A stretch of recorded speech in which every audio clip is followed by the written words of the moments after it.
Hello all. Today we'll discuss about monocular cues to depth perception or empirical cues. So what are these? See, with each of our eye we can perceive certain amount of depth in the absence of stereopsis also. So this monocular cues to depth perception help us to do our routine day to day lifestyle. Okay, so for example, if you are one eyed and climbing down the stairs, okay, so we do have some sort of depth perception which helps us to judge the depth between the stairs, right?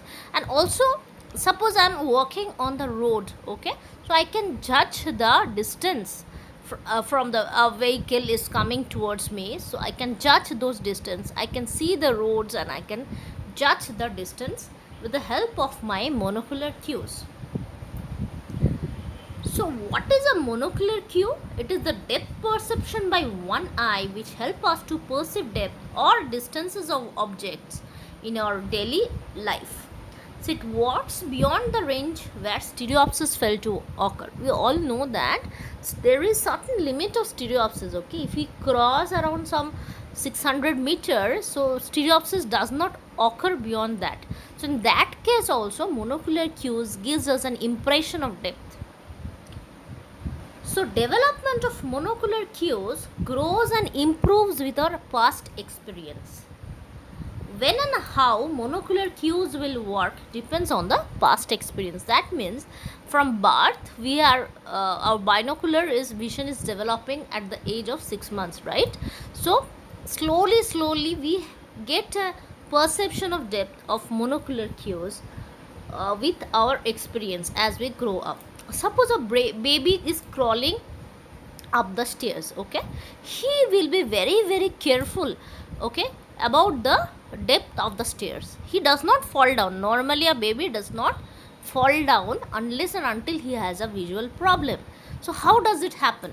It actually by his monocular cues, and slowly is learning the depth of the stairs to crawl, okay.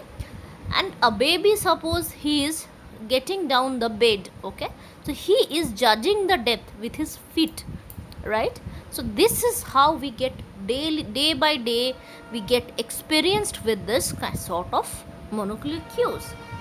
So where monocular cues will occur, where stereopsis will occur, that actually depends, right?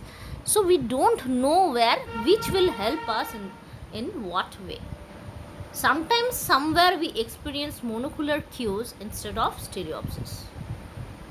So you can see the types of the monocular cues: occlusion, relative size, cast shadows, shading, distance to horizon, linear perspective, texture, gradient. Okay. So what is a linear perspective? You are seeing a railway track, right? See, the track which is near to you, it is seeming the widest one.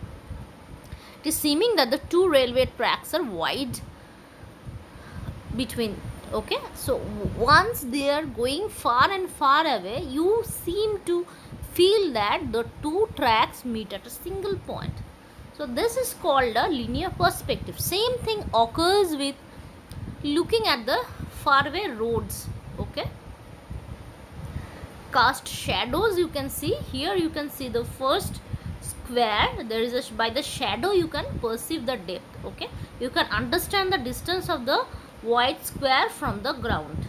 Second one, the shadow is even more. The third one, shadow is even more. So definitely you can find out, understand, perceive that how much far. Okay, so there are 7 monocular cues which we'll explain in details. Okay, first one is the parallactic movements. So parallactic movements are nothing but, see, when we move our head, an object with regard to our position of the head will also move. So they are the apparent movements made by objects when the observer moves his head. A slight shift of the head in any direction while fixation is maintained on the same point results in a change of the relative position of all objects in the direction of gaze. Okay, so objects beyond the fixation point appear to move in the same direction as the observer's head. Okay, and if objects are closer than the fixation point, they appear to move in the opposite direction.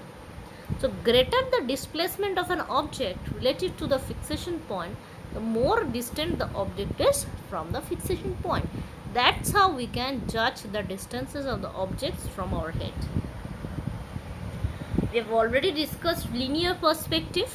Okay, so that is nothing but how we judge the depth of the roads, right, or the railway tracks. You can see the roads, two roads are meeting at a point, sharp point. Why? Because the as the roads move from with distance, they appear to meet at a point, and where you are where you are standing, that part you see the two roads are wide apart. That's how we can have a 3D perspective. Okay, so this is called the linear perspective. Overlay of contours. By superimposing or interposing the contour of configuration, one can find distance clues. Interposition of objects give an absolute clue as to their relative position, since the outline of one object interrupts or hides the contour of another object behind. See, here you can see the three images, right? Okay, the light green one, there are three rectangles, and consider the A image and the C image. Okay, so this outline, C image, you can see all the outlines of the rectangles, right? So if you see, if you compare with the A image, that means there isn't, the outline of the object is missing. Now if you are looking with a little bit focus on this green, light green rectangles A, you can find how much there is a gap between each of the rectangles. So this is called the overlay of contours, which help us to judge the depth. Similar with these circles also, you can find out, you can judge actually how much distance is between two circles, okay, by the help of the overlay of contours. So this is the natural phenomena. Size. When you see an object closer to you, the size appears to be larger. When it goes far away, definitely the size decreases. All of us know about that. Distance from horizon, you can see here two boats. Okay, so distance of horizon, the distance of an object from horizon or its relative height in the visual fields give an important clue to distance. Since the eyes of an observer are at a certain height above the ground, it appears as if the ground is rising towards the horizon. Thus, object more distant from the observer will be higher in the visual field. Okay, so the boat far away, you can see, okay, there are a violet color part is the sea, the sky blue color part is the sky. Okay, so the horizon is a line joining this sky and sea, right?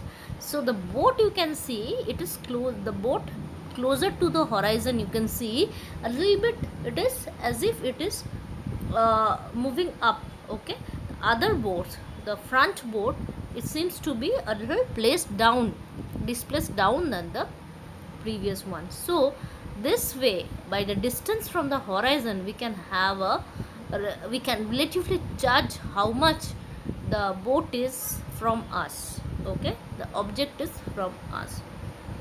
So as our eye level is little higher than above the ground, that's the reason we find far object a little bit on the upper side. Okay, and while closer objects will seem to be in the downside, right?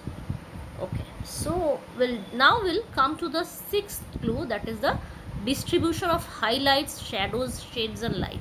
Okay, that square example we have already told you.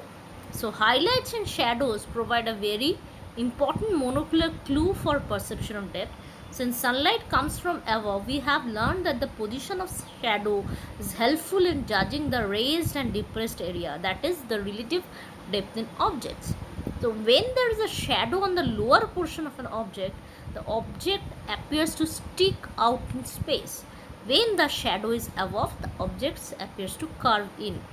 Okay, let's give this example. You can see, okay, you can see this A image. Okay, there is this curved window window.